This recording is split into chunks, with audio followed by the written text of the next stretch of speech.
All right, everybody. Hey, how we doing? It's been about a month since we've had a Lions Talk Live, but guess what? Training camp is back. We've got rookies that reported earlier this week. Vets are back on the field today. From here, it's going to get real, and it's going to get real in a hurry. We've got about 2 weeks until preseason kicks off. But before we get into all that stuff, let's talk about who's here. You got the Sarge, Tony Libretto, once again joining us. He's going to help break down everything that's going on around the Lions. We're going to talk about our season schedule. We're going to talk about a lot of things. Like we're going to go for about 45 minutes an hour. Once again, I'm your host, Dan Thornton. I want to thank everybody for coming on in. If you haven't yet subscribed, go ahead and hit the subscribe button. Leave a thumbs up, all that stuff. Put some questions in the comments. We'll get to it as we go. But Tony, here we go. If you're a Lions fan, this might be the most anticipated season. And man, I think you got to go back to the early to mid 90s for something this hyped up. But let me ask you, how real is the hype around this team? Oh, I think it's deservedly so. It's they showed what they could do at the second half of last season. I think playing all those rookies last year is just going to build on their confidence this year. Aiden Hutchinson had a great rookie year, number 2 as far as defensive rookie of the year goes. And, we're getting back a lot of players that were injured and didn't even play last year, especially on the defense, like Levi on the defensive line. And then on the offensive line, we're getting Hal Vitae back. So I think, this is probably Levi, his make or break year, since he hasn't been on the field much for the first 2 years, but it looks like he's supposed to be healthy and he was on the field practicing, already. So that's probably a good sign. So as far as the hype, the only, I guess, downside is expectations are going to be high. So if they stumble off the, right off the bat, then, there's going to be a lot of boo birds already early in the season because that's what Lions fans like to do. I know I'm falling for the hype. We got season tickets this year, so first time ever. So we're definitely drinking the Kool-Aid, right? So I think they deserve the hype. I think they deserve the accolades that they're getting. I just hope they continue and come out swinging against the Chiefs.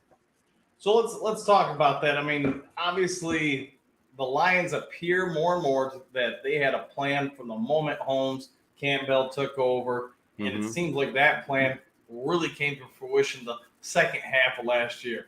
Now that we're here, we've gone through the draft, we've gone through free agency. Last year, the defense was the Achilles heel for this team. Clearly, the offense could score. Defense just, at least the first half, couldn't stop anyone. We've heard whispers out of mini camp and everything else. This secondary is pretty legit. Tone, I'm going to put you on the spot here. How much of a strength is the secondary, in your opinion, going into camp? I think it's probably, night and day from what it was the last couple of years.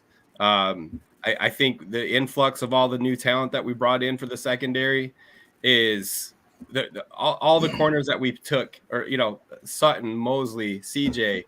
We got Brian Branch in the draft. All 4 of those are better than any corner we had last year, in my opinion. Having Joseph coming out on a second year now, he had a great rookie season. Having Walker back is also going to help. I think the only problem is, if this is a problem, is how are we going to have them all on the field at the same time?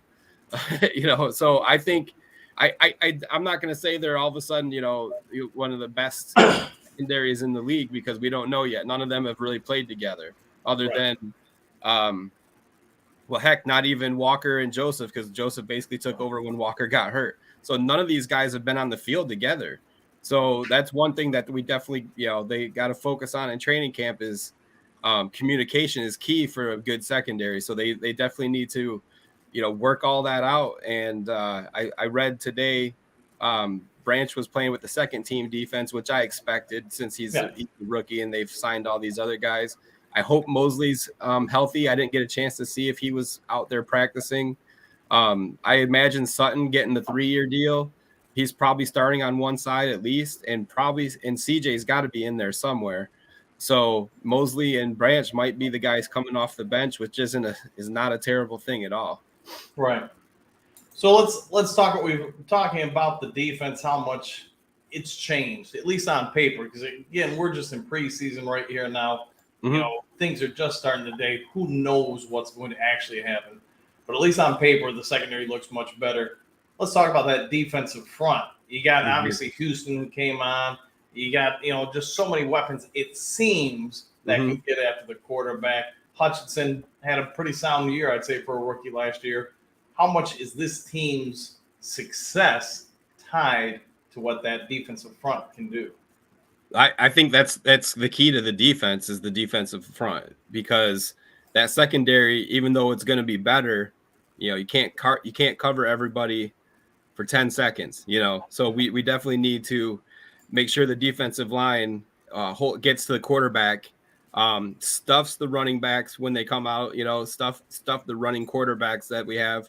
I had the I got to do a Zoom call with Coach Campbell the other day. Some of the season ticket holders thing, it wasn't just me. I'm not that special, but he highlighted two guys specifically, Aleem McNeil and Josh Pascal, and he said that those two guys are looking amazing. Pascal didn't get a preseason last year because he was hurt. Right. After we drafted him. McNeil shed the weight. I think everyone knows, that he's coming in a little bit leaner. But Dan Campbell really highlighted those two guys as two guys to really look out for this year. So if he's saying that, I gotta believe it's pretty true. I don't think he's one of the guys that fluffs anybody. So we're also getting Harris back. Harris struggled a little bit last year, but he's back. He's healthy. Just 2 years ago, he had 7.5 sacks to lead the team back then. Getting him back, the edge rushers that we have, we're very deep. I'm not saying any of them are. I mean, I'm hoping one of them turns out to be like a 15 sack guy, but we may not have an elite edge rusher, but all of them are above average to good. So, and maybe even great by the end of this year. So I think the edge rushers, we can rotate them. I don't think Hutch gets rotated much because, he's pretty much not just a rusher. He can, make a lot of plays out, other than just rushing the quarterback, but we can rotate those guys as long as we can keep the interior defensive line healthy. The defensive line is also way improved over last year too. Hater's House 710 says, 31-30 Lions over Chiefs. Obviously, that's where the season's going to begin. For those who don't know, the Sarge and I, we're going to be doing a live broadcast for that opening night game on Thursday. It's going to be at Main Street Pub in Kalamazoo, Michigan. Feel free to come on out. We'll get you on there, especially at halftime or the pregame. We're going to be doing a little bit of shows and then a post-game reaction show. So if you want to come out and have some great food, the Sarge and I have been known to go there from time to time over the last 20-plus years. So we're going to broadcast live. We're going to do the commentary. You can watch the game at your house, but if you want, you can listen to us, chime in the comment section, etc. But with that being said, Hater's House calling for a Lions win. It's incredibly early at this point. Sure. How realistic is it for the Lions to come out and beat the Chiefs on opening night? I definitely think it's realistic. It's definitely possible. Anything happens week one. The Philadelphia Eagles was our game one opponent last year, and we damn near pulled out an upset. And that was with us, with the Lions not playing well the first half of the season. They only, I think it was 35-32 or something like that. They lost by 3, I believe. And they had a chance to win, or they had a chance to hold, and they couldn't because the defense couldn't hold anybody last year. But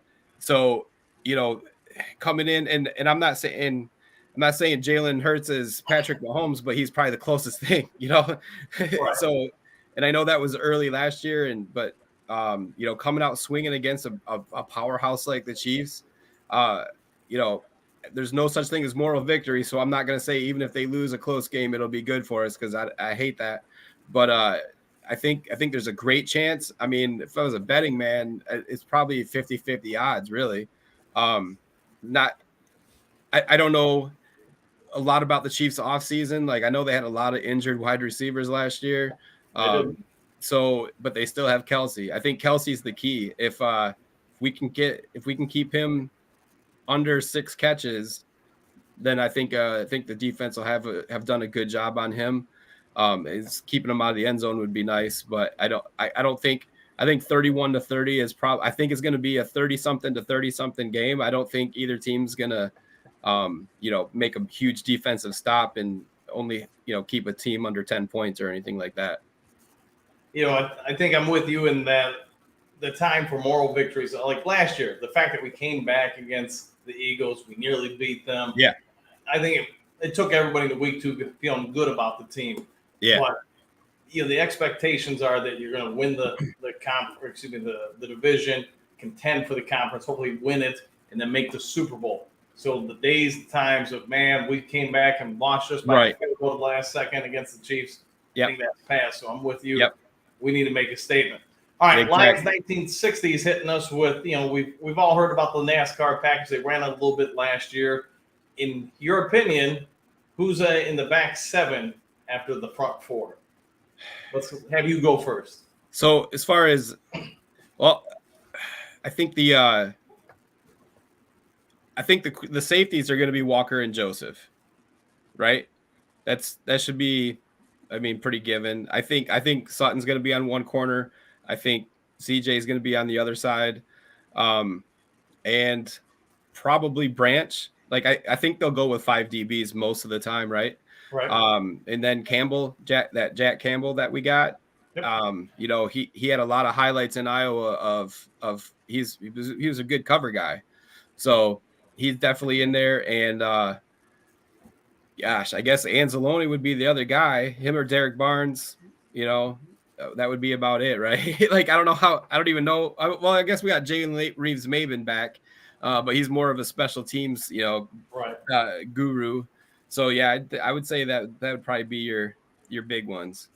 I think what you just illustrated with the pause for different spots is that we, unlike lots of Lions teams in our lifetime, this one's got depth. You got depth in multiple spots. Backer, you got safeties. Legitimately, if we wanted to just play safeties on obvious passing downs as backers, we could because we've got enough depth there. So it will be interesting to see what Aaron Glenn goes with. But I think for the first time in his career in Detroit as a coach, he's going to have a lot of toys to play with. And it's going to be interesting to see what he does basically every day for him on game day because it's going to be Christmas. All right, so let's talk about the fact that also for the first time since maybe you have to go back to the early mid-'90s where the Lions also have depth at quarterback. Hendon Hooker, this guy, he was talked about being a top 4 talent in the prior draft. He could have been one of the best quarterbacks. Goff had one of his best years of his career last year. Mm-hmm. Yeah. What you're the Sarge, you're the coach of this team. Yeah. What's the best scenario for both quarterbacks throughout this season? Starting with Goff, he has to continue protecting the ball. He was lights out amazing last year about not throwing picks. What was it? The last 9 games in a row, he didn't throw an interception or a fumble, I don't think. So ball security, he's got so many weapons on that offense. It's going to be the hardest thing for him is probably going to be dividing, splitting all those passes up between all the receivers and running backs and tight ends that we have. So, but that should be, we should all have that kind of problem, right? That we have too many weapons. Right. So I think the key for him is just keep doing what he was doing last year. He was easily a top 10 quarterback in the league last year. I definitely believe that. Even when we were struggling at the beginning of the year, the offense didn't struggle, other than a couple games. But with Hooker, this is basically his redshirt year, right? Like he's on the NFI list.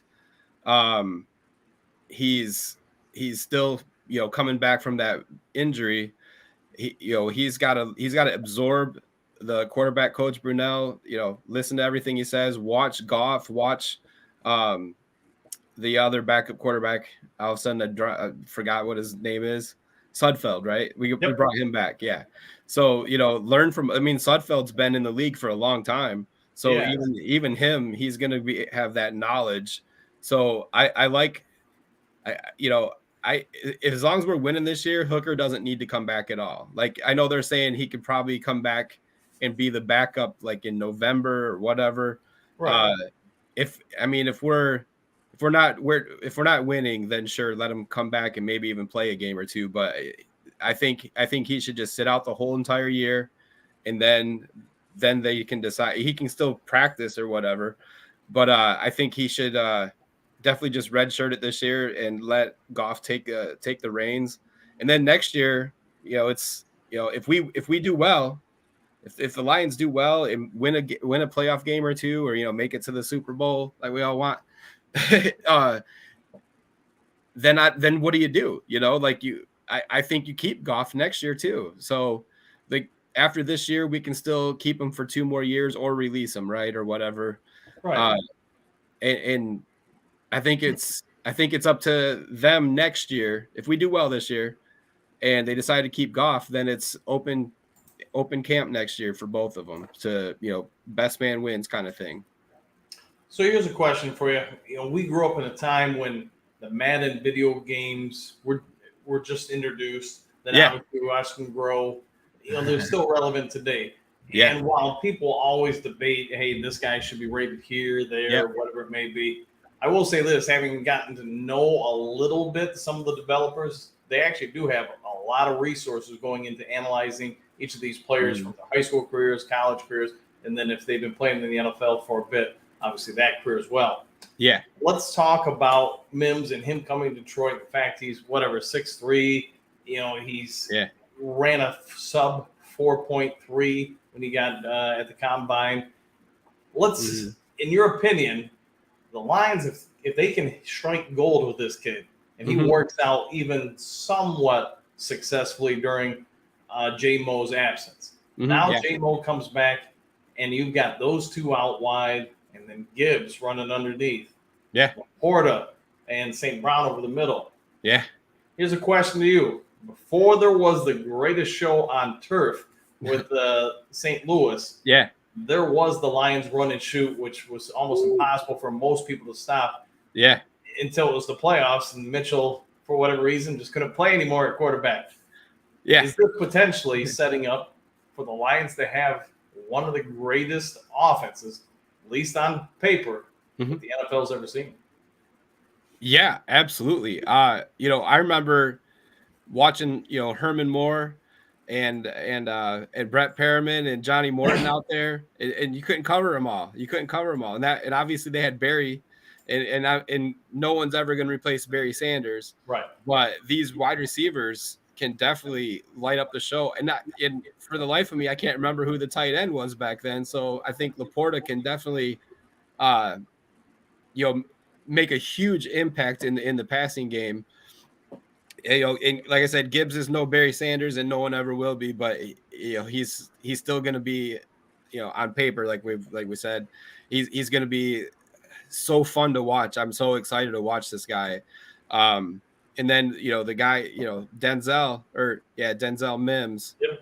He a lot of he's got some knocks on him, like he didn't produce out at the Jets there, but I mean really until last year, who did the Jets have throwing to him, or who there's a lot of, maybe that offense was just they went through like 3 head coaches in 3 years or whatever before what's his name is there now, Saleh.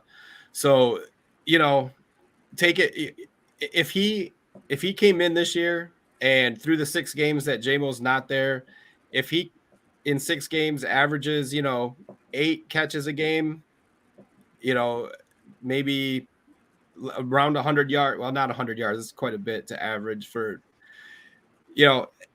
as long as he's good and doesn't drop any passes, I don't want him. He doesn't need to be 1,000-yard receiver at the end of the year. That's what St. Brown is for us. That's what J-Mo should be eventually when he gets back is for us. We still have Marvin Jones. We've got a lot of good pieces. So if Mims can just, at the end of the year, if he's got 50 or 60 catches, then I think it was a great trade for us. If he falls off and they cut him before training camp's over, that's still a possibility. then obviously the trade didn't work out, but we don't lose anything if that happens because it's a conditional draft pick that we traded to the Jets. So if we cut him, we get the draft pick back. So whatever. I'm excited to see him. I think, I mean, he was crazy good coming out of Baylor. So, just because he had a couple of seasons with a horrible team, that doesn't, I don't think that means anything.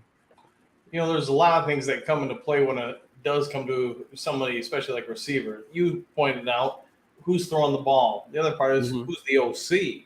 Yes. I get when Goff first arrives here in Detroit, the first half of his, I guess, say rookie year here, first year here, the fans are booing, everybody's yelling and screaming about him. The other part of that is who does he have to throw to, and what was the offensive coordinator doing? Once the coordinator was, reassigned to a different position, and then Johnson takes over along with Campbell, you look at Goff's production during that time. Yeah. Also look at the emergence of St. Brown during that time, how successful he became, among other players. So how much does all of that come into play in somebody's success or failure? And I would be real interested to see how good this kid could be. Because to be honest, it's the last year of his contract. He's playing for his career in essence.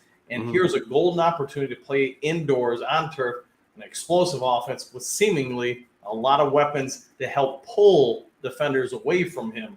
Oh, yeah. If he can't have success here, then that's probably a real telling tale the rest of the NFL about him. And he's probably got one more contract on a low-rate deal somewhere else here and there, or injury fill-in player on a practice squad. But he's got the speed and he's got size, and those are two things you and I and no other coach can teach. So, anyways, let's move on to a little bit here, and let's talk about preseason hype, expectations, whatever it may be. Everybody in the nation is talking about the Lions being contenders. You go to Vegas, you check out betting wages, etc. So here's a question for you. Dan Campbell and his coaching staff are in unfamiliar territory. They've always been the hunters going after the big prey. They're right now, I gotta believe, they're one of the biggest preys or targets in all the NFL. If you're Campbell, what are you doing to help keep this team focused and keep them going in the direction they were towards the end of last season? You got to not take the foot off the gas. That's for sure. In that Zoom call, he talked about, every day, making sure that these guys are staying hungry, staying focused, and staying strong.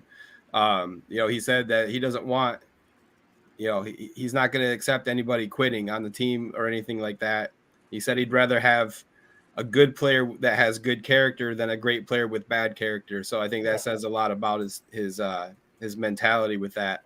I think that's what you got to do. You got to, it should be business as usual for him. It shouldn't be like, we did such a great job last year, we're gonna be so good this year. Why don't you guys take 15 minutes off today, or a half hour off, or whatever, or go play golf or something. I know they'll go out and do like fun team event things after practice, and that's awesome for team building, but they definitely need to treat it like they're not the favorites to win the division.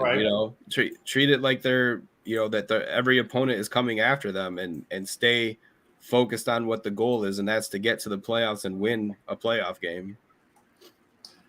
And that'll be one of the toughest things for him. We've talked about it, you and I, the fact that it seems like no NFL team wanted to be on Hard Knocks this year. And I kind of get that. I'm a coach, I'm a GM, I want the team and the players focused on one simple thing. We all want to say that, hey, they're professionals, they're not going to pay attention to those cameras or those interviews constantly throughout the day aren't going to bother them. The Lions did have an opportunity to be on Hard Knocks again. And while I'm sure all Lions fans would have loved it, you think the Lions made the right call by not returning to Hard Knocks this year? I do. And I would have loved to see him again. Don't get me wrong. That it would have been fun. But I think the magic of that show last year, I don't think you can top that. I think they should not even have Hard Knocks anymore, because after last season, no team can top what how good the Lions looked on Hard Knocks.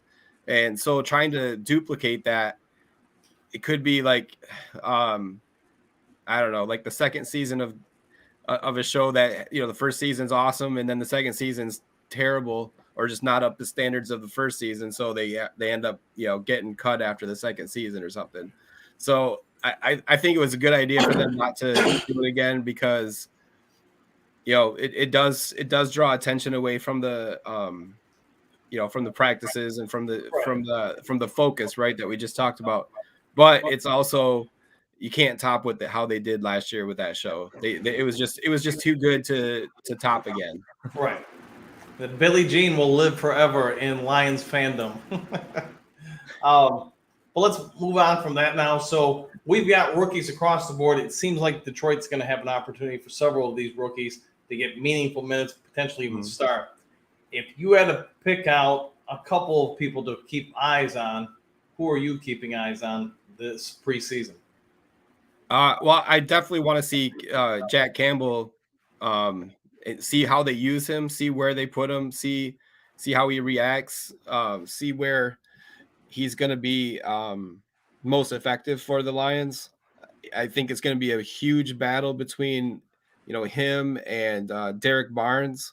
You know, they've got Derek Barnes as a middle linebacker right now, which is kind of, you know, what Campbell is in a way. So, you know who's going to come out on top, because I know Barnes is like Levi. He's kind of, this is his third year. You know, and I mean, we didn't even talk about Rodrigo yet. I forgot all about Rodriguez. So it's going to be interesting how those guys, how they turn up. I think Anzalone is probably guaranteed to be one of the starters, and I think there's only going to be one other linebacker spot between those three guys. So that, you know, talk about a camp battle, that'll be huge. Other than Campbell, I'm excited to see Martin, the you know the defensive tackle that we actually traded up for. So I think he's going to be. I want him to be like a sleeper. You know, every year it seems like the last couple of years we've been getting late draft pick that starts for us. I don't know if he's going to be able to get over that and make, you know, start over Aleem McNeil and Levi and all the other guys that we have. But I sure would like to see him kind of be the darling of this year's draft for us. You know, we had St. Brown, a 4th round pick 2 seasons ago. Last year was Rodriguez, which was, I think he was a 6th round pick. Now you've got Martin. Don't forget Houston last year. Oh yeah, they came out swinging. So it sure would be cool to see someone like Martin come out of nowhere and be that guy this year. Right. And, you know, say what you want about the NFL. You can sign all the free agents you want, but at the end of the day, it does seem more often than not, with a few exceptions throughout the history of the NFL, that if you don't draft well, yeah, your team doesn't have, you know, a lot of sustainability. Just you got to get those contracts. You got to get development from inside. I'm with you that Martin seems like he's got all the potential to be something. Yeah. That would be a huge boost, especially early reports so far that Onsariki could potentially help out, but on a limited snap count basis. I get that. He's got a couple, you know, fused vertebrae in the lower part of his back. Yeah. You know, chances to be Aaron Donald or Sue or somebody like that are probably off the table. But could he be a solid contributor? We'll see. Yep. But with that being said, what do you think about someone like, you know, Green? You think this kid might have an opportunity to make the team?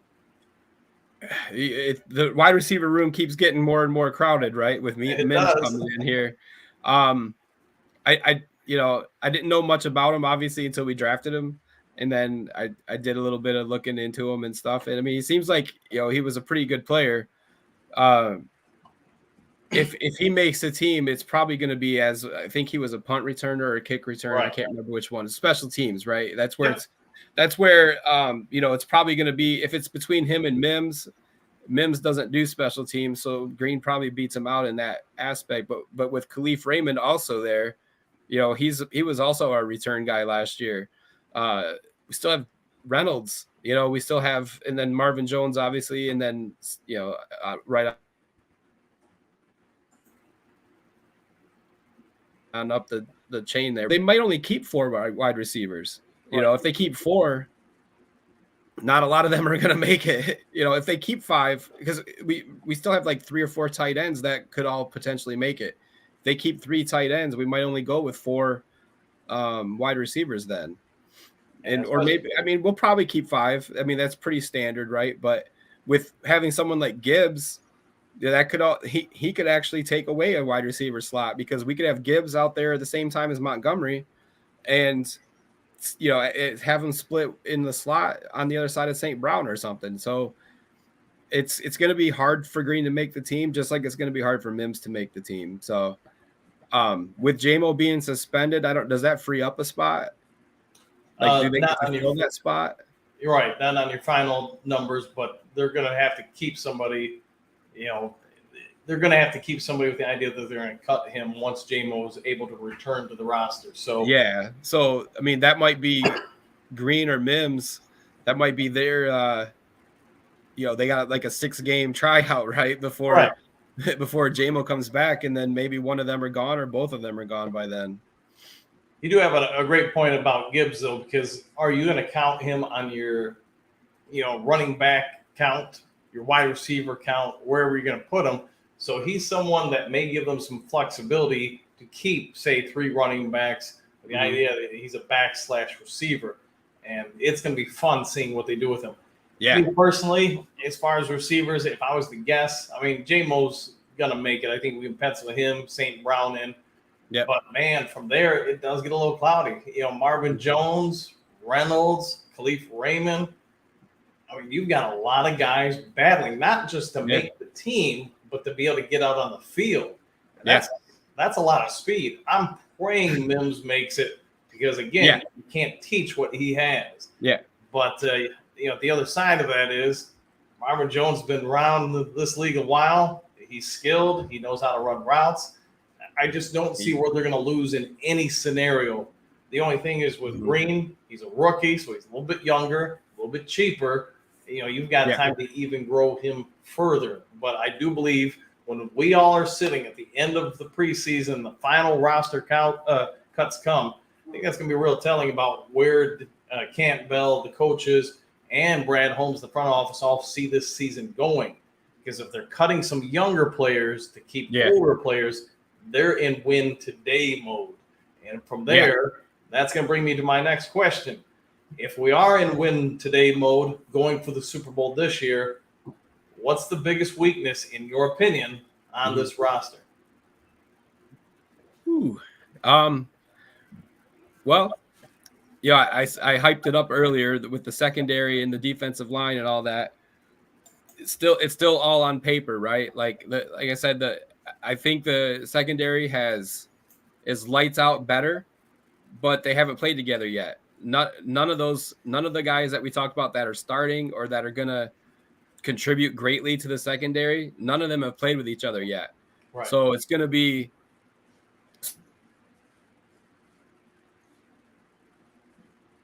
that might be our weakness, to communicate with each other and you know, make plays out there. But if they're all out there running around individually, not really, you know, communicating with each other, there's going to be a lot of, you know, wasn't that your guy that weren't you supposed to cover that guy? No, you were supposed to cover that guy. Right. We had a lot of it the last 2 years. Yeah. So it's still, as much as I think it's improved and I think they're going to be fine right now, I think it's still the weakness just because we don't know. There's just an unknown, the unknown of them never being on the field together before. So, and they've only got 2 weeks of practice before preseason starts. Right. You know, and if it was me, I guess I'd probably go interior defensive lineman, somebody to go after. The only problem is, and I get, you know, there's been rumors about this guy, that guy, you know, Aaron Donald getting traded or whoever else coming to Detroit. My problem with Donald is if I'm the Rams, I want, even though he's realistically only got 1 season left in him, they had to coax him from retiring this past year. Yeah. So what are you going to give up for a guy on a 1-year rental unless you're convinced getting him gets you to the Super Bowl? It doesn't seem to me that Brad Holmes is going to give up a first or second or third for that, you know, particular player. Right. But if you are Brad Holmes, you think someone like Donald or whoever else can come in and make that big a difference to this team, are you willing to give up a first, a second, or a third for that player? Oof. No, I don't think I am. I think that, I think they came in 3 years ago, Campbell and Holmes, with the intention of tearing this team apart. Yep. And starting over and building their team. So I think I can't see them taking a swing per se to get someone like Donald and giving up their future when they're doing so well with the draft over the last 3 years. Well, we'll say 2 years because we don't know how these guys are going to do yet this year. Right. They're really nailing a lot of the draft. The percentage of making all your picks right is pretty much zero, right? But Holmes has done pretty darn good. So to give up your future with the hopes, I put it this way: we talked about earlier, don't believe the hype, right? Right. So if you're trading your future to get Donald, then you're kind of believing the hype of making the Super Bowl this year, which is still great. And yeah, they want to play to win every game, and you do that every year. But then you're falling for the same trap that you're telling the players not to, I think. Right. So I would say no on Donald, unless they're like, well, just give us a third, maybe maybe then. But I don't think that's ever going to happen. Right. Right. And there's a lot of other players that are probably still available. I mean, Sue's still available, but I don't know. Is he any better than what we have? This point in his career. Probably not. Yeah. Not. So, I mean, it wouldn't be bad to have someone like that on the team to, help with the coaches, help the young talent, but he also could teach them a lot of, unsavory things too, I guess. He's like, this is how you stomp on the quarterback's head. Right. I'll say this. If you could take 2014 Sue and put him on this defensive front, man, I'd feel sorry for anybody lining up against them. Yeah. That being said, I wanted to ask you now. I've got my thoughts on this, but who would be your front four for the Detroit Lions? Well, Hutch, obviously, on one side. Okay. McNeil and what? I can't remember the guy's name all of a sudden. I think Levi's going to be a backup. I don't think he's going to come out. Like you said, he's going to be on limited snaps anyway. Yep. What's the other defensive tackle's name? I can't remember. Kaminsky. Kaminsky, okay. Kaminsky, yeah. I think Kaminsky and McNeil in the middle, and I want Pascal on the other side. I think he's going to have a good breakout year this year. Houston is going to be more of a rotational guy, right? Like I still don't. They didn't use him in running downs at all last year, so I don't know if he could be like your starting defensive end or whatever. I mean, because he's more of he's kind of small for that. So, he's more of the edge guy that you bring in for passing downs. But for starting front four is going to be Hutch, McNeil, Kaminsky, and Pascal. Okay. Guys, if you're watching this and you haven't yet subscribed to Lions Talk Live, you know what to do. Hit the subscription button, leave a thumbs up, and throw some thoughts about that very question in the comment section. What do you think? Who do you think should be the starting front four? Because I think Houston brings up a real big question for everybody. Mm-hmm. If you go back to the last game of the past season in Lambeau Field, he's the starting outside backer. He's now in the front four. They even have him drop into coverage, and he didn't do horribly from what I remember. So my question to you is this.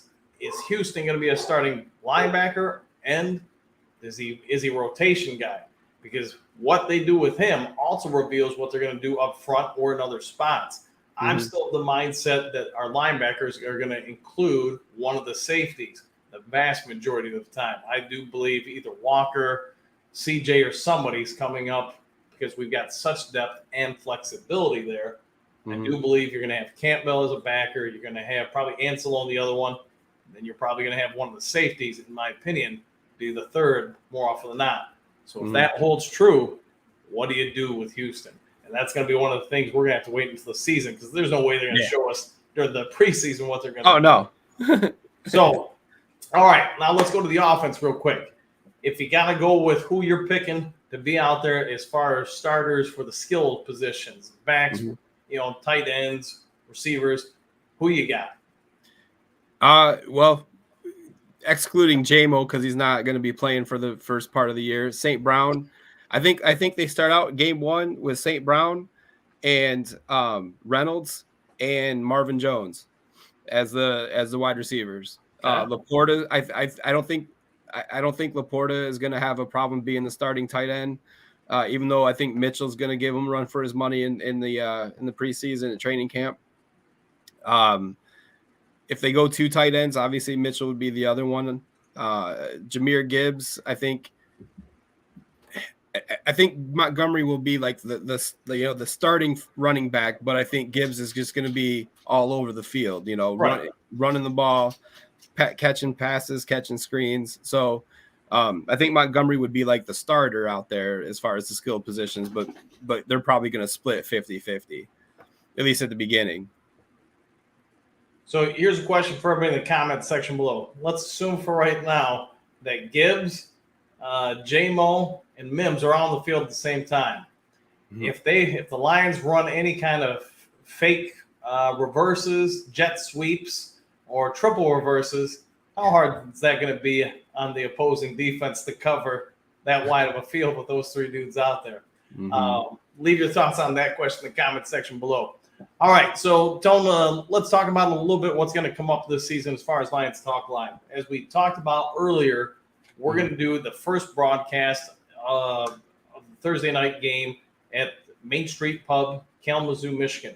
If you want to come out in 10, we'll probably go on the air about 30 minutes before kickoff.